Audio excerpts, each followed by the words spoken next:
A Gênese, capítulo 6. Uranografia geral. Nota 29 de Allan Kardec. Este capítulo é textualmente extraído de uma série de comunicações ditadas à Sociedade Espírita de Paris em 1862 e 1863, sob o título Estudos Uranográficos, e assinada Galileu, médium CF. Estas são as iniciais do nome de Camille Flammarion. O espaço e o tempo. 1.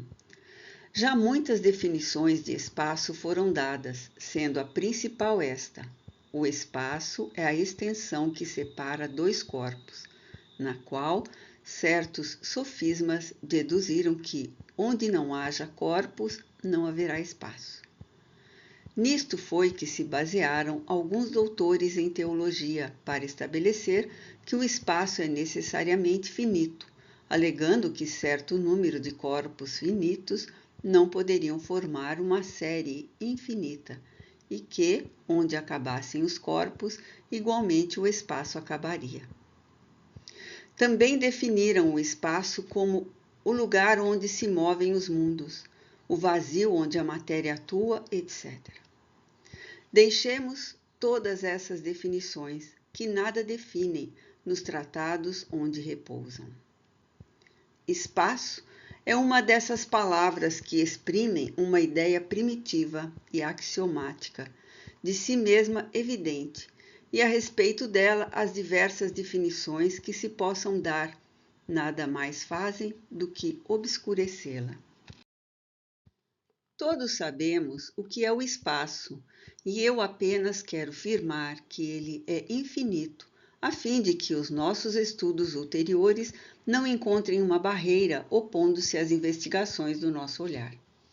Ora, digo que o espaço é infinito pela razão de ser impossível imaginar-se-lhe um limite qualquer, e porque, apesar da dificuldade com que topamos para conceber o infinito, mais fácil nos é avançar eternamente pelo espaço, em pensamento, do que parar num ponto qualquer, depois do qual não mais encontrássemos extensão a percorrer.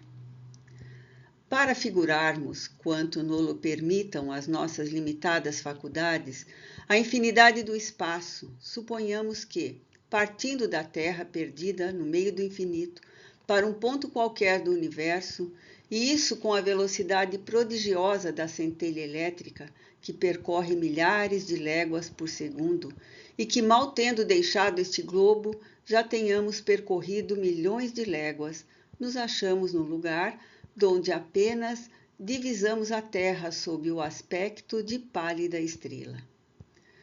Passado um instante, seguindo sempre a mesma direção, chegamos a essas estrelas longínquas que mal percebeis da vossa estação terrestre. Daí, não só a Terra nos desaparece inteiramente do olhar nas profundezas do céu, como também o próprio Sol, com todo o seu esplendor, se há eclipsado pela extensão que dele nos separa. Animados sempre da mesma velocidade do relâmpago, a cada passo que avançamos na extensão, transpomos sistemas de mundos, ilhas de luz etérea, estradas estelíferas, paragens suntuosas, onde Deus semeou mundos na mesma profusão com que semeou as plantas nas pradarias terrenas. Ora, há apenas poucos minutos que caminhamos e já centenas de milhões e milhões de léguas nos separam da Terra. Bilhões de mundos nos passaram sob as vistas e, entretanto, escutai, em realidade, não avançamos um só passo que seja no universo. Se continuarmos durante anos, séculos, milhares de séculos, milhões de períodos, 100 vezes seculares e sempre com a mesma velocidade do relâmpago, nenhum passo teremos avançado, qualquer que seja o lado para onde nos dirijamos e qualquer que seja o ponto para onde nos encaminhemos, a partir desse grãozinho invisível de onde saímos e a que chamamos Terra. Eis aí o que é o espaço. 2. Como a palavra espaço-tempo é também um termo que já por si mesmo definido, dele se faz ideia mais exata, relacionando-o com o todo infinito. O tempo é a sucessão das coisas. Está ligado à eternidade do mesmo modo que as coisas estão ligadas ao infinito.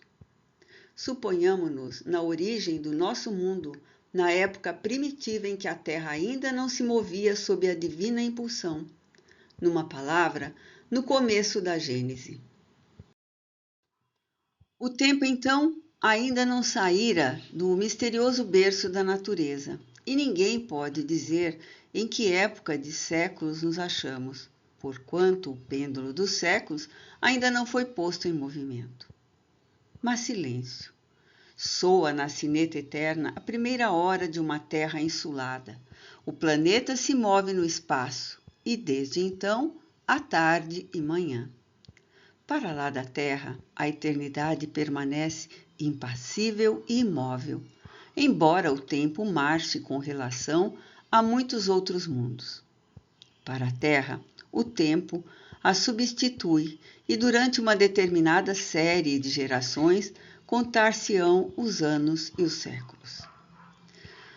Transportemo-nos agora ao último dia desse mundo, a hora em que, curvado sob o peso da vetustez, ele se apagará do livro da vida, para aí não mais reaparecer. Interrompe-se, então, a sucessão dos eventos. Cessam os movimentos terrestres que mediam o tempo, e o tempo acaba com eles. Esta simples exposição das coisas que dão nascimento ao tempo, que o alimentam e deixam que ele se extinga, basta para mostrar que, visto do ponto em que houvemos de colocar-nos para os nossos estudos, o tempo é uma gota de água que cai da nuvem no mar e sua queda é medida. Tantos mundos na vasta amplidão, quantos tempos diversos e incompatíveis.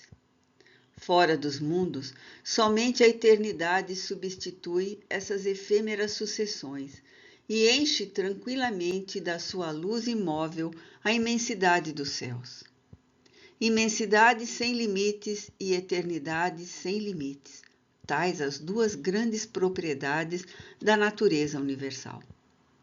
O olhar do observador, que atravessa sem jamais encontrar o que o detenha, as incomensuráveis distâncias do espaço, e o do geólogo, que remonta além dos limites das idades ou que desce às profundezas da eternidade de fauces escancaradas, em que ambos um dia as perderão. Atuam em concordância, cada um na sua direção, para adquirir esta dupla noção do infinito, extensão e duração. Dentro desta ordem de ideias, fácil nos será conceber que, sendo o tempo apenas a relação das coisas transitórias e dependendo unicamente das coisas que se medem, se tomássemos os séculos terrestres por unidade e os empilhássemos aos milhares para formar um número colossal, esse número nunca representaria mais que um ponto na eternidade, do mesmo modo que milhares de léguas adicionadas a milhares de léguas não dão mais que um ponto na extensão. Assim, por exemplo, estando os séculos fora da vida etérea da alma, poderíamos escrever um número tão longo quanto o equador terrestre e supormos-nos envelhecidos desse número de séculos, sem que na realidade nossa alma conte um dia a mais. E juntando a esse número indefinível de séculos, uma série de números semelhantes, longa como daqui ao Sol, ou ainda mais consideráveis, se imaginássemos viver durante uma sucessão prodigiosa de períodos seculares representados pela adição de tais números, quando chegássemos ao termo, o inconcebível amontoado de séculos que nos passaria sobre a cabeça seria como se não existisse. Diante de nós estaria sempre toda a eternidade. O tempo é apenas uma medida relativa da sucessão das coisas transitórias. A eternidade não é suscetível de medida alguma do ponto de vista da duração. Para ela, não há começo nem fim, tudo lhe é presente. Se séculos de séculos são menos que um segundo relativamente à eternidade, que vem a ser a duração da vida humana? A matéria. 3. À primeira vista, não há o que pareça tão profundamente variado, nem tão essencialmente distinto como as diversas substâncias que compõem o mundo. Entre os objetos que a arte ou a natureza nos fazem passar diariamente ante o olhar, haverá duas que revelem perfeita identidade ou somente paridade de composição?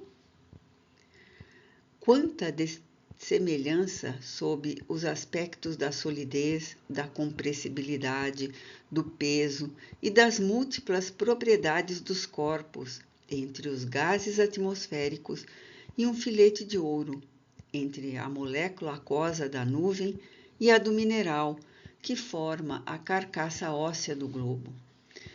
Que diversidade entre o tecido químico das variadas plantas que adornam o reino vegetal e os dos representantes, não menos numerosos, da animalidade na Terra.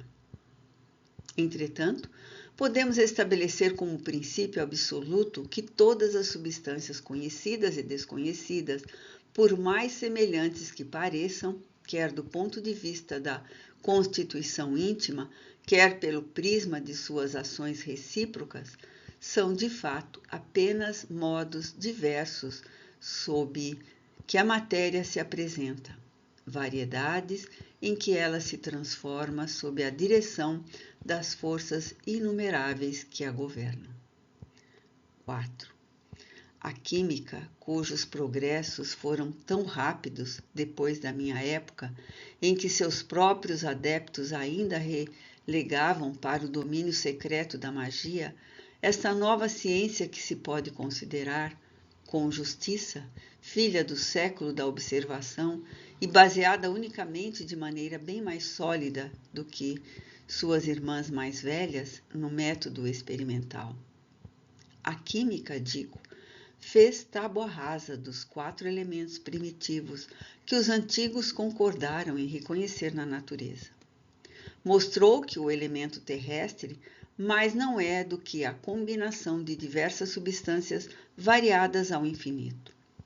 Que o ar e a água são igualmente decomponíveis e produtos de certo número de equivalentes de gás. Que o fogo, longe de ser também um elemento principal, é apenas um estado da matéria, resultante do movimento universal a que esta se acha submetida e de uma combustão sensível ou latente. Em compensação, a química fez surgir considerável número de princípios, até então desconhecidos, que lhe pareceram formar, por determinadas combinações, as diversas substâncias, os diversos corpos que ela estudou e que atuam simultaneamente, segundo certas leis e em certas proporções, nos trabalhos que se realizam dentro do grande laboratório da natureza. Deu a esses princípios o nome de corpos simples, indicando de tal modo que os considera primitivos e indecomponíveis, e que nenhuma operação até hoje pôde reduzi-los a frações relativamente mais simples do que eles próprios. 30. Nota de Allan Kardec.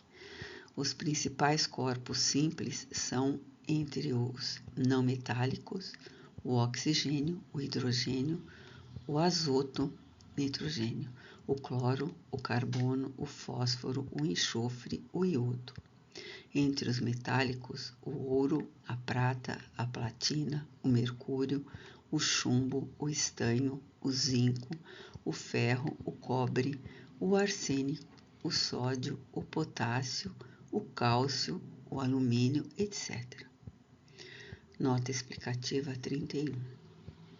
Os elementos químicos, denominação atual dos corpos simples, são classificados de acordo com a classificação periódica dos elementos, de Mendeleev, 1834-1907, químico russo. A química cataloga 105 elementos, dos quais 92 são encontrados na natureza, e os demais, chamados transurânicos, porque são mais pesados que o elemento urânio, foram sintetizados em laboratório. A classificação distribui os elementos de acordo com as suas propriedades, agrupando os metais, os não metais, os semimetais e os gases nobres. O elemento químico hidrogênio, por suas características especiais, é classificado à parte. Também se sabe que os elementos químicos são decomponíveis em subpartículas. As mais importantes são o próton, o nêutron e o elétron. 5. Mas onde param as apreciações do homem, mesmo ajudadas pelos mais impressionantes sentidos artificiais, prossegue a obra da natureza. Onde o vulgo toma aparência como realidade, onde o prático levanta o véu e percebe o começo das coisas, o olhar daquele que pode aprender o modo de agir da natureza apenas vê, nos materiais constitutivos do mundo, a matéria cósmica primitiva, simples e una, diversificada em certas regiões na época do seu aparecimento, repartida em corpos solidários entre si durante a sua vida, e que um dia os materiais se desmembram por efeito da decomposição no receptáculo da imensidão. 6. Há questões que nós mesmos, espíritos amantes da ciência, não podemos aprofundar e sobre as quais não poderemos emitir senão opiniões pessoais mais ou menos hipotéticas. Sobre essas questões, calar-me-ei ou justificarei a minha maneira de ver. A com que nos ocupamos, porém, não pertence a esse número. Àqueles, portanto, que fossem tentados a enxergar nas minhas palavras unicamente uma teoria ousada, direi: abarcai, se for possível, com o olhar investigador, a multiplicidade das operações da natureza, e reconhecereis que, se não admitir a unidade da matéria, impossível será explicar. Já não direi somente os sóis e as esferas, mas, sem ir tão longe, a germinação de uma semente na terra ou a produção do inseto. 7. Se se observa tão grande diversidade na matéria, é porque, sendo em número ilimitado as forças que hão presidido as suas transformações e as condições em que estas se produziram, também as várias combinações da matéria não podiam deixar de ser ilimitadas. Logo, quer a substância que se considere pertença aos fluidos propriamente ditos, isto é, aos corpos imponderáveis, quer revista os caracteres e as propriedades ordinárias da matéria, não há em todo o universo senão uma única substância primitiva, o cosmo ou matéria cósmica dos uranógrafos. As leis e as forças. 8. Se um desses seres desconhecidos que consomem a sua efêmera existência no fundo das tenebrosas regiões do oceano, se um desses poligástricos, uma dessas nereidas, miseráveis animálculos que da natureza mais não conhecem do que os peixes, ictiófagos e as florestas submarinas, recebesse de repente o dom da inteligência, a faculdade de estudar o seu mundo e de basear suas apreciações no raciocínio conjetural extensivo à universalidade das coisas. Que ideia faria da natureza viva que se desenvolve no meio por ele habitado e do mundo terrestre que escapa ao campo de suas observações? Se agora, por um efeito maravilhoso do seu novo poder, esse mesmo ser chegasse a se elevar acima das suas trevas eternas, à superfície do mar, não distante das margens opulentas de uma ilha de esplêndida vegetação, banhada pelo sol fecundante, dispensador de calor benéfico, que juízo faria ele então das suas antecipadas teorias sobre a criação universal? Teoria que se apagaria logo diante de uma apreciação mais ampla, mas ainda relativamente tão incompleta quanto a primeira? Tal é, ó homens, a imagem da vossa ciência toda especulativa. Nota de Allan Kardec 32. Tal também a situação dos negadores do mundo dos espíritos, quando após se haverem despojado do envoltório carnal, contemplam, desdobrados às suas vistas, os horizontes desse mundo. Compreendem, então, quão ocas eram as teorias com que pretendiam tudo explicar por meio exclusivamente da matéria. Contudo, esses horizontes ainda lhes ocultam mistérios que só posteriormente se lhes desvendam, à medida que, depurando-se, eles se elevam. Desde, porém, os seus primeiros momentos no outro mundo, vêm-se forçados a reconhecer a própria cegueira e quão longe estavam da verdade. 9.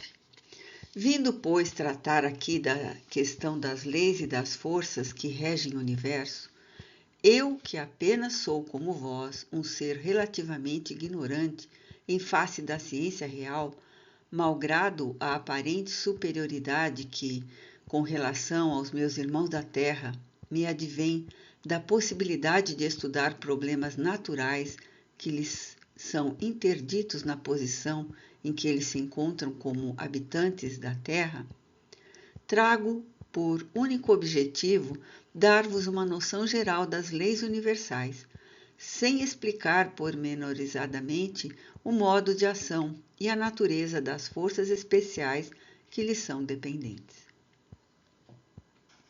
10. Há um fluido etéreo que enche o espaço e penetra os corpos. Esse fluido é o éter ou matéria cósmica primitiva, geradora do mundo e dos seres. Ao éter são inerentes as forças que presidiram as metamorfoses da matéria, as leis imutáveis e necessárias que regem o mundo. Essas múltiplas formas, indefinidamente variadas segundo as combinações da matéria, localizadas segundo as massas, diversificadas em seus modos de ação, segundo as circunstâncias e os meios, são conhecidas na Terra sob os nomes de gravidade, coesão, afinidade, atração, magnetismo, eletricidade ativa. Os movimentos vibratórios do agente são conhecidos sob os nomes de som, calor, luz, etc. Em outros mundos, as formas se apresentam sob outros aspectos, revelam outros caracteres desconhecidos na Terra e na imensa amplidão dos céus. Forças em número indefinido se têm desenvolvido numa escala inimaginável, cuja grandeza tão incapazes somos de avaliar como o é o crustáceo no fundo do oceano para aprender a universalidade dos fenômenos terrestres. Nota 33 de Allan Kardec. Tudo reportamos ao que conhecemos e do que escapa à percepção de nossos sentidos não compreendemos, como não compreende o cego de nascença os efeitos da luz e da utilidade dos olhos. Possível é, pois, que, noutros meios, o fluido cósmico possua propriedades, seja suscetível de combinações de que não fazemos nenhuma ideia, produza efeitos apropriados a necessidades que desconhecemos, dando lugar a percepções novas ou a outros modos de percepção. Não compreendemos, por exemplo, que se possa ver sem os olhos do corpo e sem a luz. Quem nos diz, porém, que não existe outros agentes afora a luz aos quais são adequados organismos especiais? A vista sonambúlica, que nem a distância, nem os obstáculos materiais, nem a obscuridade detém, nos oferece um exemplo disso. Suponhamos que, num mundo qualquer, os seres sejam normalmente o que só excepcionalmente o são os nossos sonâmbulos. Eles, sem precisarem da nossa luz, nem dos nossos olhos, verão o que não podemos ver. O mesmo se dá com todas as outras sensações.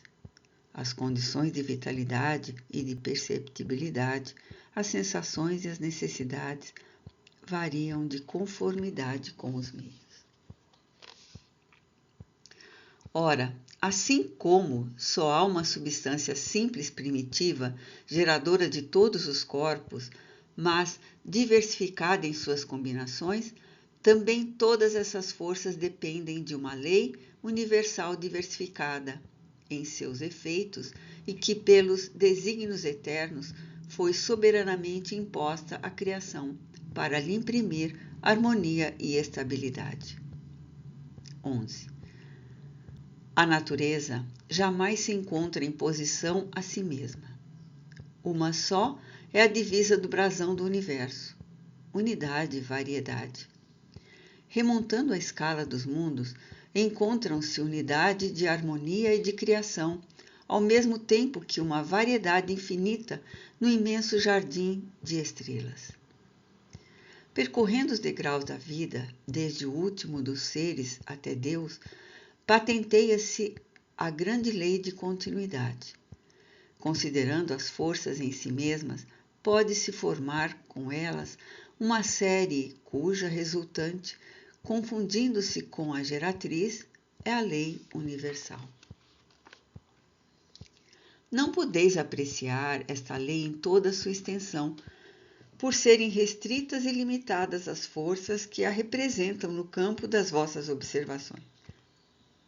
Entretanto, a gravitação e a eletricidade podem ser consideradas como uma larga aplicação da lei primordial que impera para lá dos céus.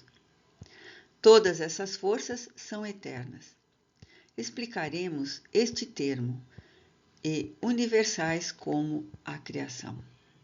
Sendo inerentes ao fluido cósmico, elas atuam necessariamente em tudo e em toda parte, modificando suas ações pela simultaneidade ou pela sucessividade, predominando aqui, apagando-se ali, pujantes e ativas em certos pontos, latentes ou ocultas noutros, mas, afinal, preparando, dirigindo, conservando e destruindo os mundos em seus diversos períodos de vida, governando os maravilhosos trabalhos da natureza, onde quer que eles se executem, assegurando para sempre o eterno esplendor da criação.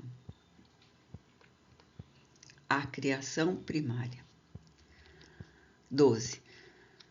Depois de termos considerado o universo sob os pontos de vista gerais da sua composição, das suas leis e das suas propriedades, podemos estender os nossos estudos ao modo de formação que deu origem aos mundos e aos seres.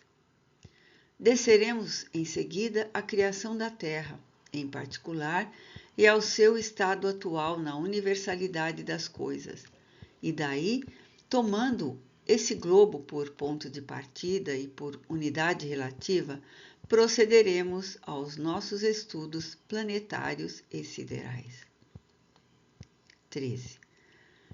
Se bem compreendemos a relação, ou antes a oposição entre a eternidade e o tempo, se nos familiarizarmos com a ideia de que o tempo não é mais do que uma medida relativa da sucessão das coisas transitórias, ao passo que a eternidade é essencialmente una, imóvel e permanente, insuscetível de qualquer medida, do ponto de vista da duração, compreenderemos que, para ela, não há começo nem fim.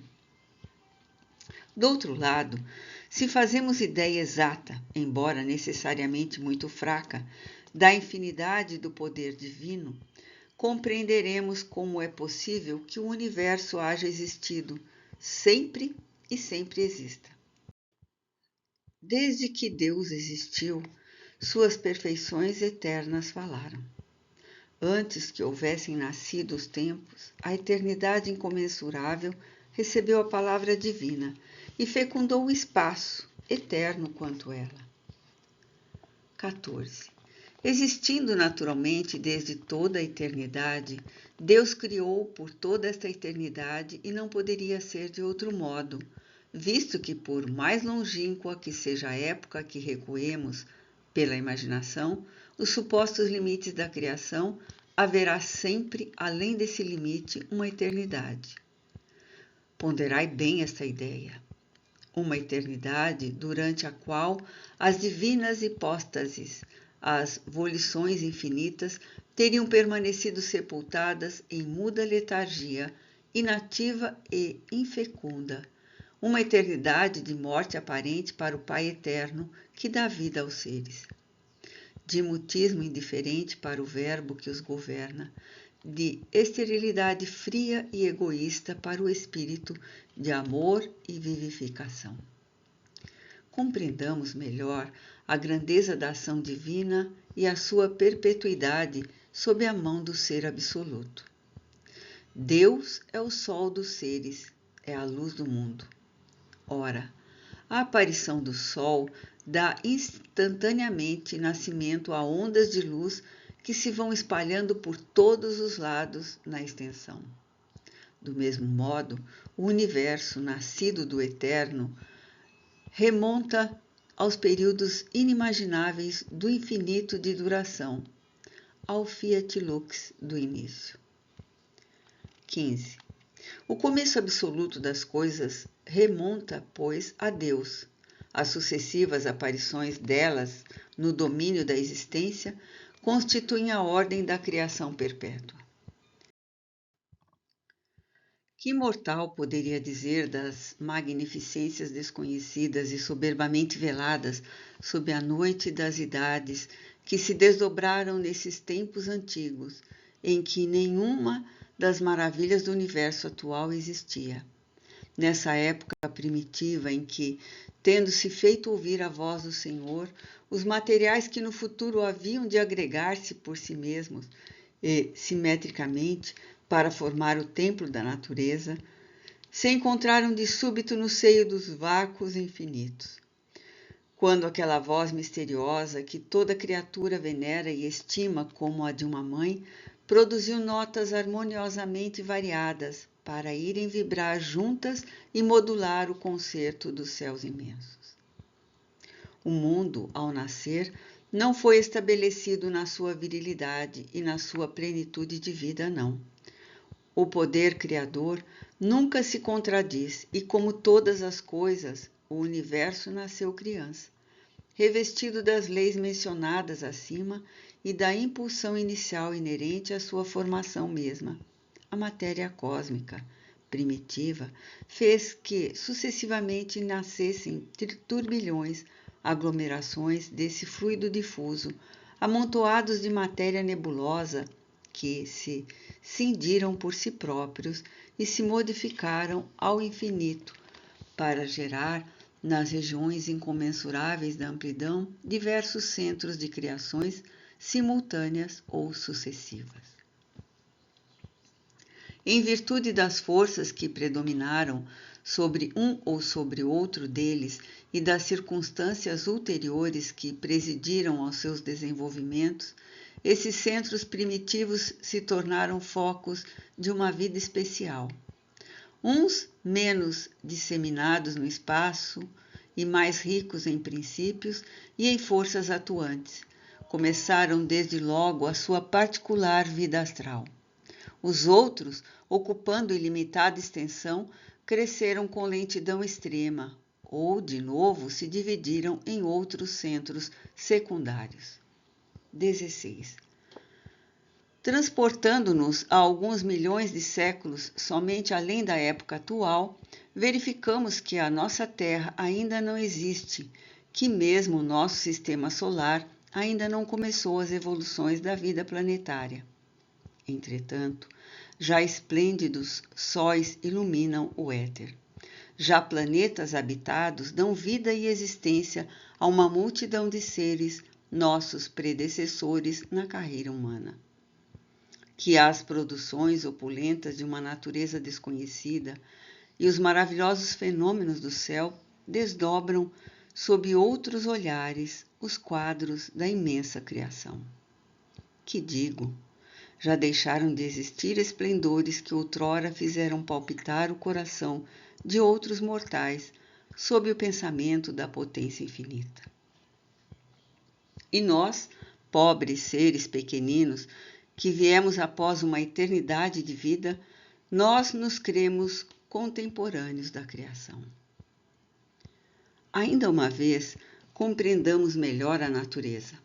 Saibamos que atrás de nós, como à nossa frente, está a eternidade. Que o espaço é teatro de inimaginável sucessão e simultaneidade de criações. Tais nebulosas, que mal percebemos nos mais longínquos pontos do céu, são aglomerados de sóis em vias de formação. Tais outras são vias lácteas de mundos habitados.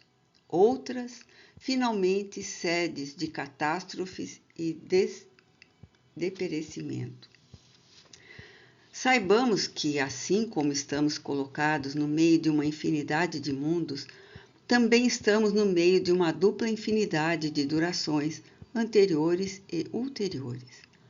Que a criação universal não se acha restrita a nós, que não nos é lícito aplicar essa expressão à formação isolada do nosso pequenino globo. A criação universal. 17. Após haver remontado tanto quanto o permitia a nossa fraqueza em direção à fonte oculta donde dimanam os mundos, como de um rio as gotas de água, consideremos a marcha das criações sucessivas e dos seus desenvolvimentos seriais. A matéria cósmica primitiva continha os elementos materiais fluídicos e vitais de todos os universos que estadeiam sua magnificência diante da eternidade. Ela é a mãe fecunda de todas as coisas, a primeira avó e, sobretudo, a eterna geratriz. Absolutamente, não desapareceu essa substância de onde provém as esferas siderais. Não morreu essa potência, pois que ainda, incessantemente, dá à luz novas criações e, incessantemente, recebe, reconstituídos, os princípios dos mundos que se apagam do livro eterno.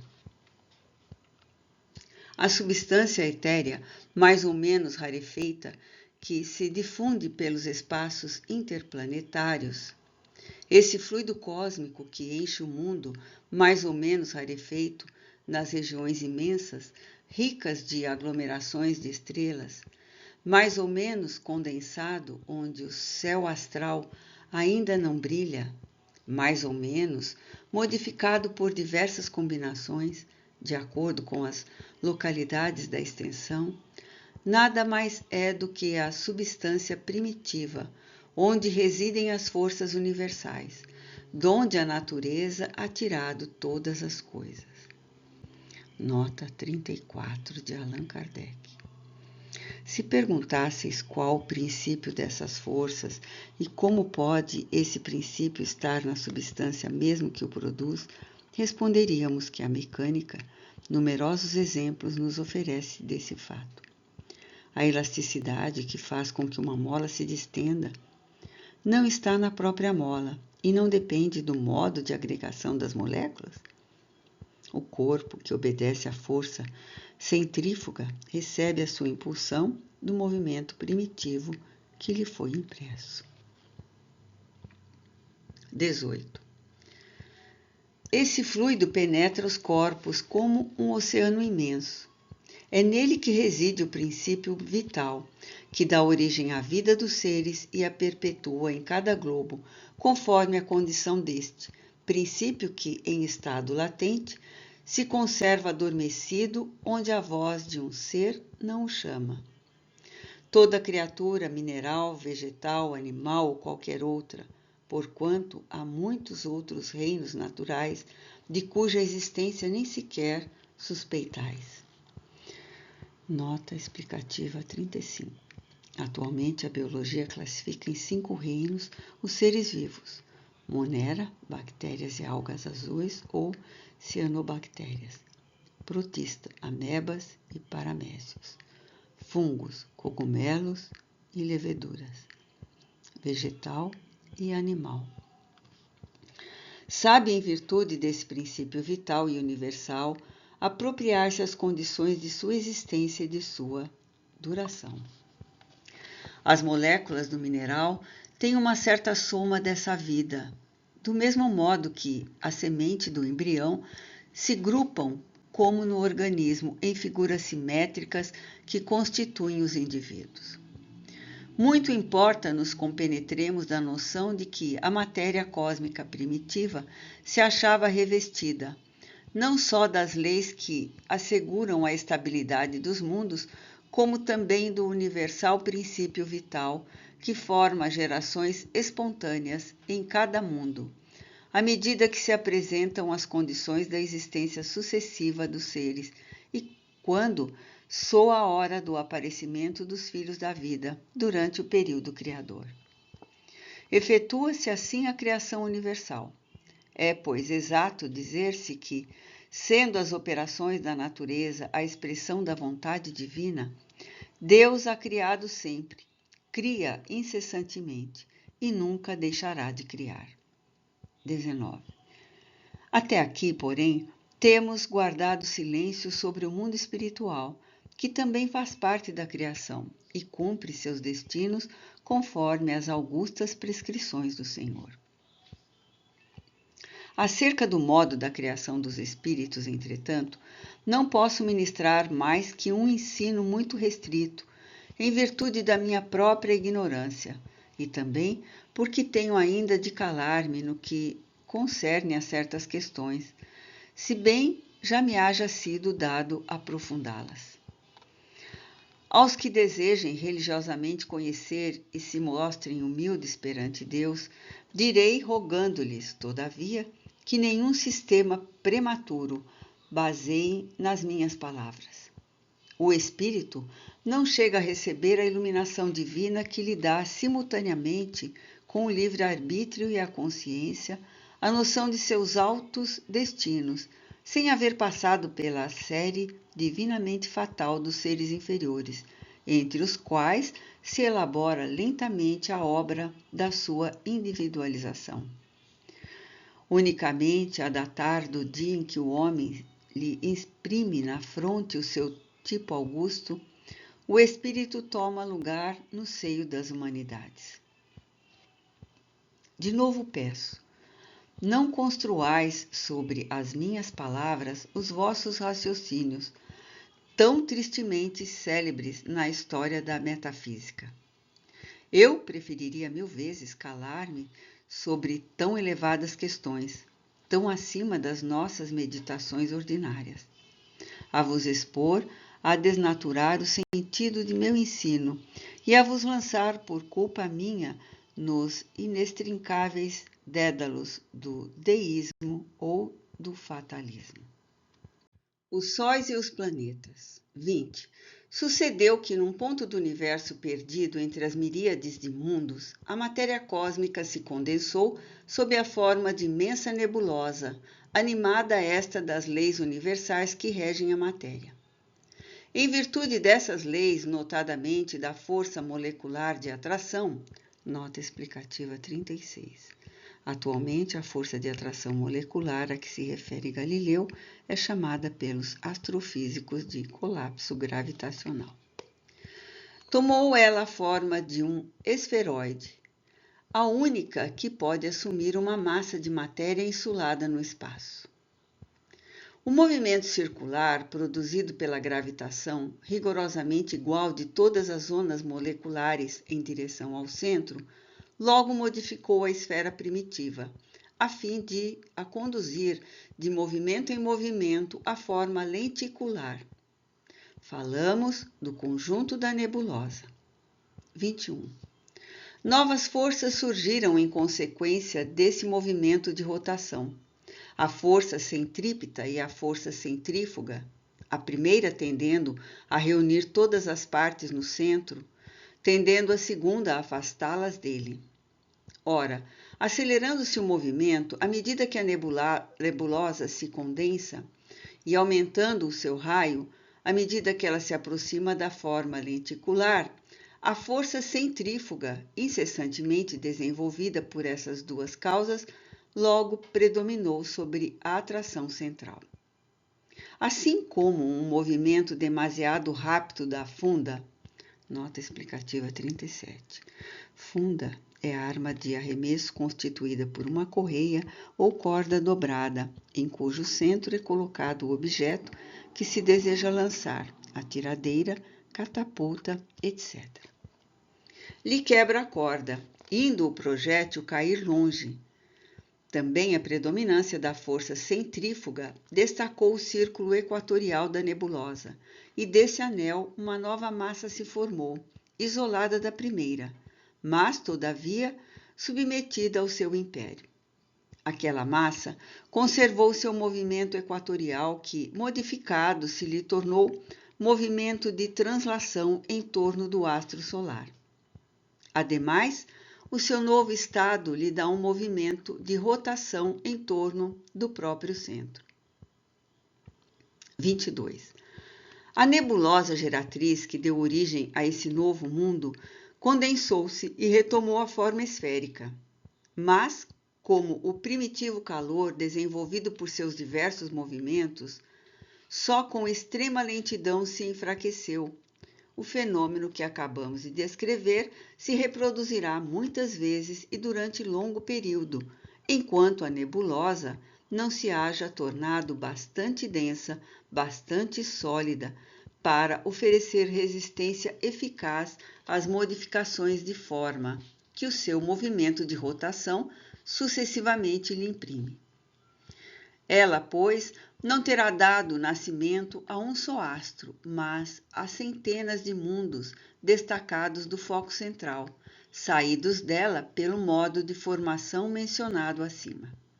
Ora, cada um de seus mundos, revestidos como o mundo primitivo das forças naturais que presidem a criação dos universos, gerará sucessivamente novos globos que, desde então, lhe gravitarão em torno, como ele, juntamente com seus irmãos, gravita em torno do foco que lhes deu existência e vida.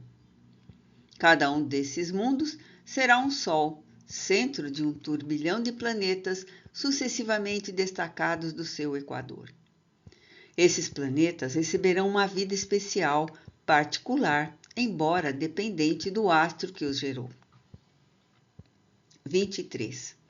Os planetas são assim formados de massas de matéria condensada, porém ainda não solidificada, destacadas da massa central pela ação de força centrífuga e que tomam, em virtude das leis do movimento, a forma esferoidal, mais ou menos elíptica, conforme o grau de fluidez que conservaram. Um desses planetas será a Terra, que, antes de se resfriar e revestir de uma crosta sólida, dará nascimento à Lua, pelo mesmo processo de formação astral a que ela própria deveu a sua existência.